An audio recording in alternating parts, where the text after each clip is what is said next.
Hi, and welcome to another amazing podcast with your host, Miriam Khan at Raise Your Vibes. This is an audio podcast that I've done today. Previously, it was a video podcast about my first job and how it changed me and the community around me. As an 18-year-old Muslim at the time, living in England, born in England, raised in England, living in Sheffield, and encountering my very, very first job, which was a huge thing for me at the time and for the community around me and for the people around me. And in fact, it had a cultural change and quite a lot of impact on me for the rest of my life. So as we say back home, sit back, chillax, tune in, and listen to how that particular experience changed me and the people around me. Enjoy, folks.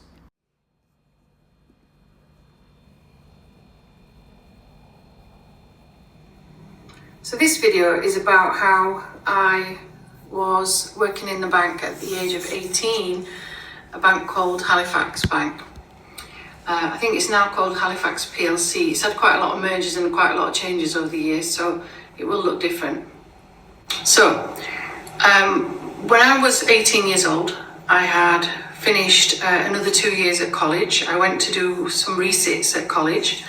And just in case I didn't get through to the university that I wanted to go into, I asked my father permission if I could seek employment. This was quite a bit of a battle, actually, to do that. And one of the jobs that I saw advertised in the paper was a job for a customer service assistant at Halifax Bank. And I'd applied for this job months and months and months and months ago. I think probably like January time, something like that.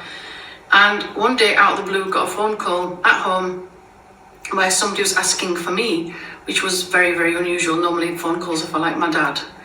I picked up the phone, answered it, and basically the person at the end of the phone said, you need to come to this particular branch, which was in Meadowhall, in Sheffield Meadowhall. It was a new mall that had been built, and it was a mall that most people started to go and shop in and spend their weekend in. So it was something that most people really knew how to get to. And it was one of those places that was slowly getting more and more business and more trade. And now I think it's even more so now, a place where people go.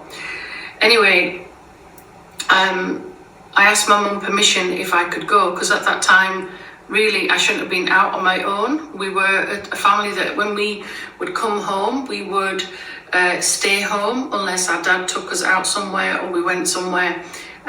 Even though I think I had passed my driving test at that time, I didn't have a car. My dad and I were sort of sharing his car, or I was driving it with his permission, obviously, when the time came. So my mum, luckily for me, gave me the bus fare, gave me permission to go, because this would be like a lifetime chance for me to go and get this job. And off I went to Meadowhall. Luckily, the bus that's on our road took me there. And when I got there, I was still thinking, this is like a dream. This is like a dream. It must be like a prank or something, even though I didn't know what the word prank was back then.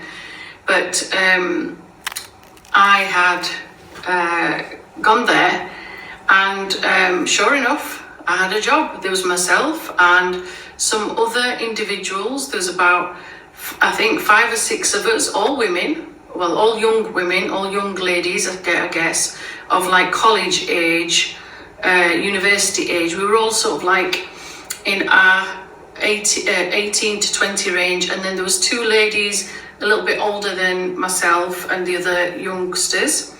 So that was quite nice. One thing I spotted straight away, though, was that I was the only person of colour in that particular branch. And I'm going to come on to why that is important in a minute.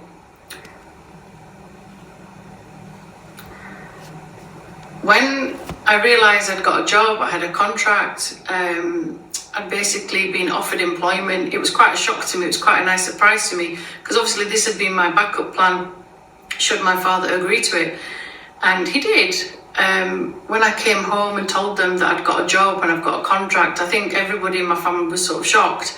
And more shocked when we were told, like, gradually over the training courses that we received, that I'd have to wear a uniform. I was used to wearing a uniform for school and for work experience, but it was always like a white blouse or a white shalwar kameez and like black trousers. So this was going to be different because it wasn't anything to do with my culture. It was going to have to be a set uniform that had been chosen for me. And I can remember one of my colleagues, and perhaps they did it without thinking, when they showed me the catalogue, they just said, oh yeah, we do have like an ethnic minority section. There's a sari, just choose the sari. And I was like, I can't have the sari. Why can't you have the sari? That's for people like you, isn't it? I was like, no, sari is for somebody who's Hindu or Sikh. Muslims don't wear that. And it's quite funny if you've watched my other video in regards to items and clothing. Anyway, this particular colleague was slowly integrated, educated from me about the types of things Muslims wear and what we do. And I asked if I could access a scarf, and they didn't know what I meant by that. But I did that with my family. I went and purchased a scarf that would match exactly my outfit, and well, purchased more than one to make sure that it matched my jacket and it matched my outfit, and made sure that I looked part of the style that I was going to do. And I can remember when we did receive our uniform eventually, I chose like a blouse, also trousers, and no, not a blouse, sorry, a long dress, and then the blouse with a long skirt. Uniform changed over the years, if I'm honest, but it was always within modesty, so that my family was happy, and making sure that I obviously supported the types of clothing that my father would agree with and my family would agree with. Working at that bank was quite an eye-opener for me. I was a very, very shy, timid person. I know that sounds hard to believe. I was outspoken, don't get me wrong, and I stood up for my rights, don't get me wrong.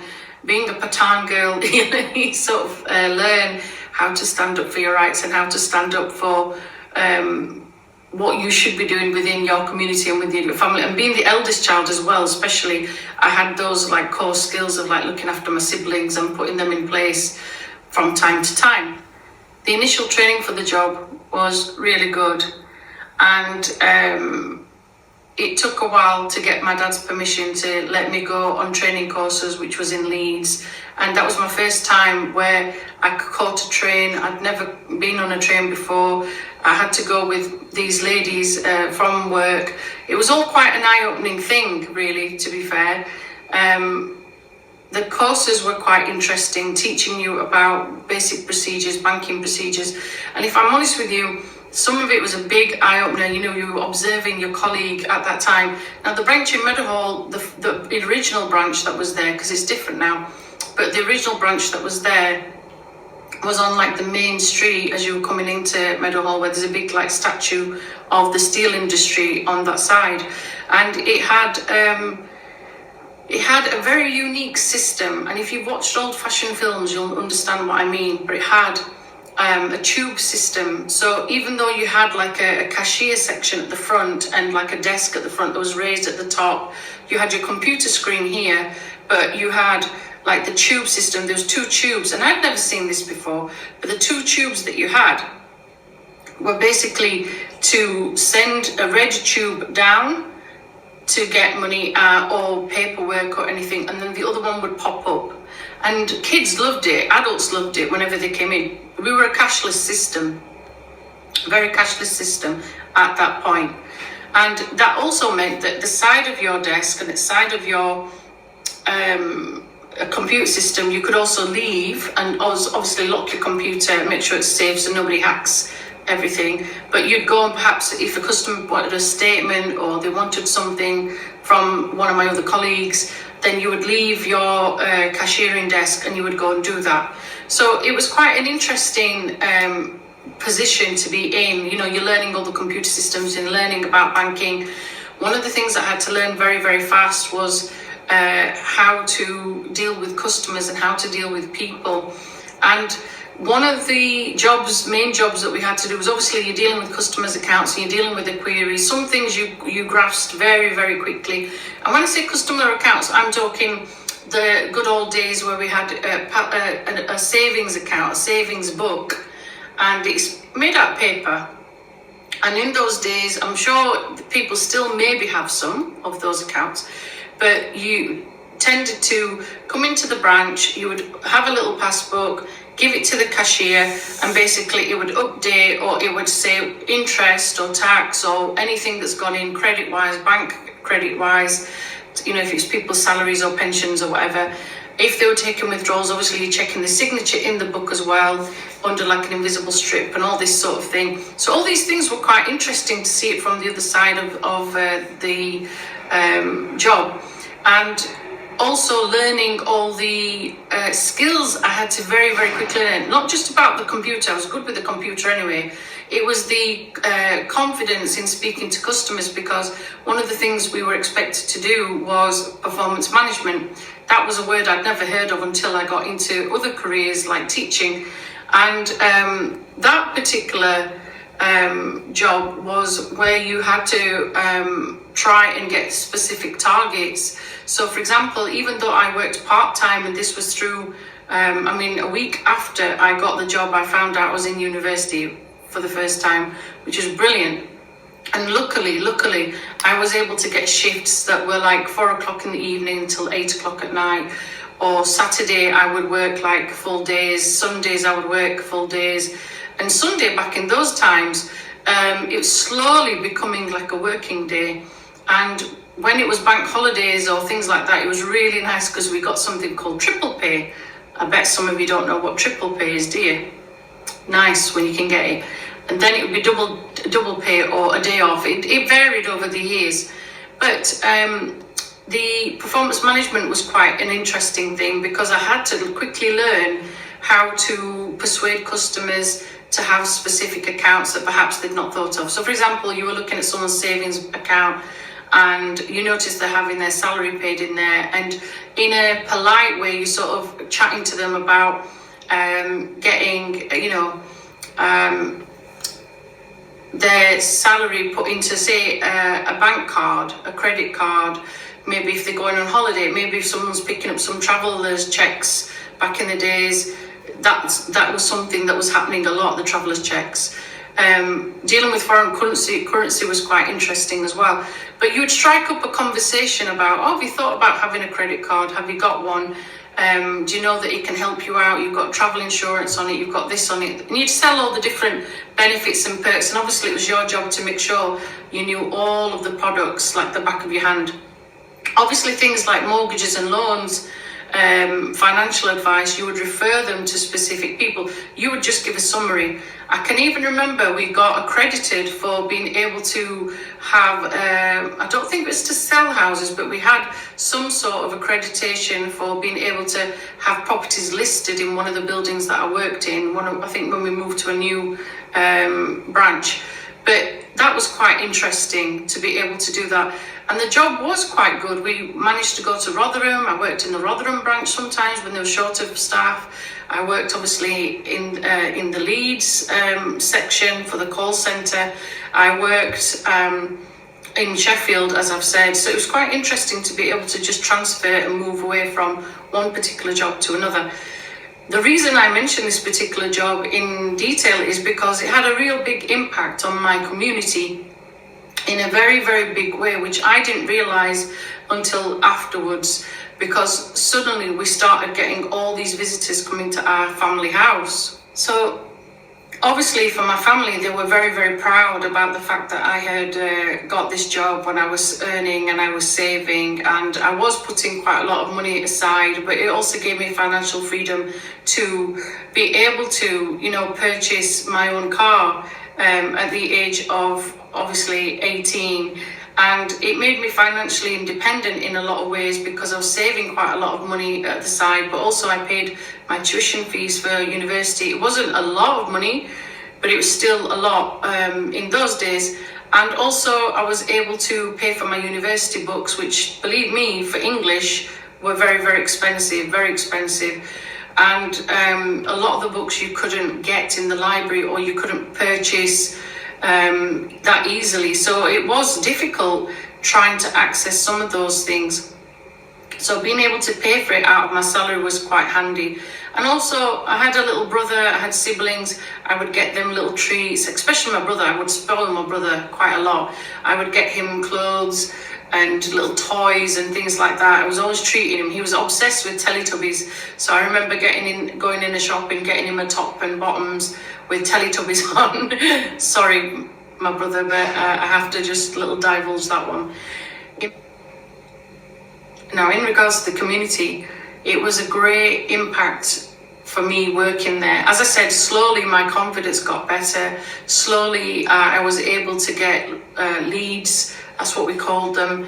When, for example, somebody wanted a mortgage or a loan, my confidence got better, my self-esteem got better. And it was also quite hard, like working amongst other colleagues who didn't quite understand, like when it was Ramadan and things like that, that I needed to open my fast at specific times and I couldn't have the set break that I was told to take. So it was quite good in a way that I was changing, or I was educating, I guess, other people around me about my religion and my faith at that time. That was quite revolutionary. But what was nice also, and this is the memorable thing that I have, is that one of our relatives, as we called him, he wasn't our actual biological relative, but he was our adopted granddad. And he was somebody who lived opposite myself and my family when I was growing up in an area called Winkerbank. And that was the first house that we lived in. It was where I was born. And this family were the only other family like us that lived opposite on that street. The other families were white. My dad's brother lived right at the top of one street, so he was within that area but lived, you know, at the top of the road. And then at the side of this particular gentleman's house was the mosque that everybody would go to, the mosque that everybody still goes to now in Sheffield, in that area. And this grandfather, bless him, may he rest in peace, but I remember him coming into the branch. He rarely went to Meadowhall. In fact, he hated it. And when he found out that I had this job, he came to visit me. And I must admit, it was a very, very, very proud moment. Very proud moment for me and in my life. And I think at that point, it hit me what I had done, because I didn't realize I was busy serving customers. I was busy doing my job. And he was stood there, and I could see that somebody was stood there, like, in the queue, because we had like a line, and I was just so busy doing my job I hadn't noticed. And then all of a sudden he spoke up, and I'll interpret this in a minute, but he just looked at me, and it sternly, and he had this like beard, and he would wear the little red and white like this sash shirt over his head. He was a cute like grandfather figure. Very, very, very kind man, very lovely man, honestly. And they don't make them like that anymore. But this is what he said. He was like, Bache, mashallah, mashallah, bache. Mungo dera kana khushalu chitadul takar ke, mungo dera khushalu. Mashallah, mashallah, subhanallah, subhanallah. The dear khashtakar ke, the dear khajinaye, the dear khabandaye. And he said this in the whole like branch. Obviously, this language bush though, nobody knows if he's shouting, swearing, saying bad words. But I can assure you, he was actually being a gentleman. He was actually being very kind. He was just saying to me, to summarize, he said, you know, you are doing a fantastic job, young lady. You are doing a really good job for the community and for the people around you. I'm very proud of you. You know, may God praise you, may God keep you safe. And you know, he was just repeating that several times. And to have somebody like him come into the branch when I was working and say that during his day, especially when I know he hates malls, was a big thing. And what I noticed in the time that I was there, obviously word spread, because even my dad's brother didn't know that I had a job there. And they'd come into the branch one day and didn't realise I was working there, and they got the shock of their lives, obviously. And you're not supposed to serve your family, so they went to somebody else. But I remember them coming and visiting me at home. And I know this is going to sound rude, but it is funny. My uncle is very, very sly, very cheeky, very what can I call it? Not to sound rude, but he was very direct sometimes and very, very nosy, wanted to know people's business. And obviously was shocked that I had got this job and nobody told him. Well, I didn't know until that particular day I rocked up and I had a job there. And we had this custom, which a lot of Arab families, Pakistani, Indian families, I think a lot of cultures have something similar, but we like serve fruit, we serve dates, and then we serve the tea or the water and the biscuits and whatever it is that you're serving for your family at that time. And my uncle just stopped his conversation, looked at me and said, so then, how much are you getting then per hour? And I just went quiet. I could see my dad feeling really uncomfortable with this question, and my mum also feeling quite comfortable with this question. And normally we're told like not to speak to your elders, but on this particular occasion, you know, I did. I got a telling off for it after, trust me, I got a real telling off for it. But my response was, well, uncle, I'm the same as you, I'm the manager. Now, my uncle was one of these people that would brag, and he wasn't really a manager. He would probably be an assistant, or he would be a customer service assistant, but he would tell everybody, oh yeah, I'm the manager of this, and I'm the manager of that, and I'm the manager. He was actually a mechanic. And yes, he probably had a lot of responsibility, but he liked to brag about himself. And I think a lot of that is ego in that, you know, sort of time frame or the way he was. Anyway, when I told that to him, he just looked at me and that shut him up. So that was my answer. How was the manager? Anyway, I digress. So during my time at that branch, slowly what we started to notice, well, I certainly started to notice, is the number of people coming into the branch that were ethnic minority, especially from the Pakistani community and especially from the Indian community, my family, you know, the Pathans, whoever, they were coming in. And I also noticed more and more black customers as well, which hadn't been there in the time that I had been working. You know, for a couple of weeks, I didn't see any specific people coming in. And Sheffield, Meadowhall, has so many different people coming in because you've got like a train station at the side. So you do get people from Manchester, from Liverpool, people come for a day out from different places, Doncaster. They do come from different areas. But I think word had spread that, oh my God, there's one of us in that branch. And what was interesting was that they wouldn't necessarily go to the other members of staff, that some of them would purposefully come to me because whether I could explain something in their language or whether I could say something or dictate something, or they just felt comfortable. And that was quite a nice thing to see. That was really nice to see that I was changing like viewpoints and I was changing history, because like I said, I was 18 years old, I was ethnic minority, I was female.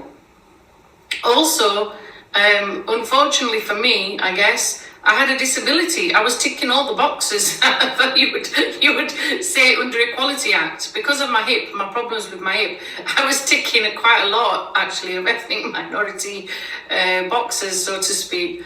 So I guess, in hindsight, although the workplace probably didn't know it, they were doing quite a lot for the community. Now, eventually, we moved to another branch, which was a system where we did have cash. Now, it took a long time, actually, to understand the dynamics of that when we had more training on that. And I must admit, that was hard. We were looking after a fixed amount of cash that we would have. Obviously, you would get a surplus amount.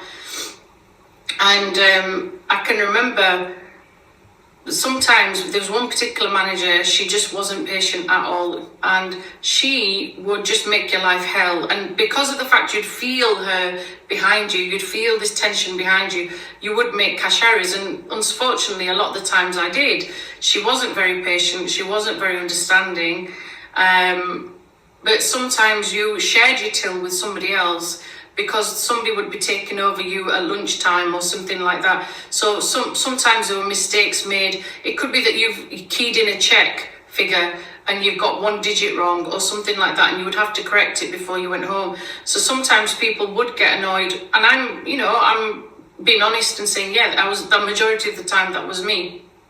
And a lot of the time I was nervous. I felt quite a lot of pressure sometimes doing all these different things whilst working with all this cash and being aware that, you know, anytime somebody could come in and rob the bank, there's that feeling as well at the back of your head. Now, the benefits of working for that branch were that it helped my confidence, it helped my self-esteem, it helped me learn how to persuade and to be charming, I guess, the person that I've become now. And it helped me find my voice. It also funded my university, like I said, but also when I became a teacher, I was working for Halifax at the call centre in Leeds. I did that for over a year. Now I switched from working in the branch to basically working on lost and stolen, the switch transactions, fraud accounts. Sometimes you got the opportunity to go and work on something called the bridge.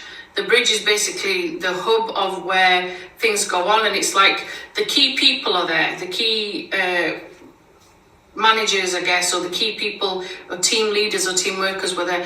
And what was good for me was I was coming in with this knowledge of working in a branch. So sometimes some of my colleagues wouldn't know some things, and I'd say, oh yeah, you can go do this in the branch and do this. So it was good that I was ahead in that game. One of the fantastic things about working for that branch was that I was able to put quite a lot of money aside as a deposit, and when I hit 23, I was able to buy my first home. Being a female at that time, 23, ethnic minority, buying a home by yourself was a huge achievement. Also, obviously, at that time, you're able to get different rates, different views of accounts that you need for your house purchase. So that side of it was brilliant. And it helped me gain stability in my life. It helped me in the future with finances and being more sensible. Sometimes maybe not also as much as sensible as I'd like to be, because life happens, things happen. But it did give me a lot of financial stability to be able to purchase that first house and to then gradually furnish it and gradually make it how I want to. And also, you know, when I was teaching, moving on to teaching, I was able to decorate it and put it in my style. But going back to the job at Halifax, yeah, there were proud moments, and it was beautiful reflecting back how that job helped me so much in many, many different ways that I didn't realise. Years later, when I worked for the union, I became a treasurer for the union, and that financial side has helped me be able to sign checks, be able to look at the treasurer's report and do various things like that from that accounting side. I mean, I still love looking at the kids' faces when they talk to me about jobs and stuff like that in the classroom. And I said, oh yeah, I worked in a bank, and they were like, did you take any of the money, miss? Did you take? No, you don't steal a penny, let alone a pound. You know, you're saying about integrity. And I said to them, I would be looking after the safe keys, and I would be looking after this amount of money in the safe. Like, you know, sometimes it'd be this amount or this amount, and they'd be like, oh my God, miss, did you ever take any? Did you put any in your trousers or take them up? And be like, no. You know what kids are like. Kids like asking lots of questions like that. But it was a fascinating job, an interesting job, a job that set me up for life. And I'm very, very grateful for it. So thank you very much, Halifax, because you helped me so much with giving me that opportunity and allowing me to help my community and allowing me to help the people around me change their perspectives, not only about religion and culture and traditions, but also about helping our community access their accounts. Sometimes they don't always understand specific things. They need someone else to explain it to them. So thank you very much, Halifax, for helping me do that. Thanks for tuning in, folks, and listening to Raise Your Vibe. That was an old podcast of mine that I felt was really important. It was a video podcast, and I felt it was really important to get it out there. Thanks for tuning in, subscribe, and thanks for joining us today.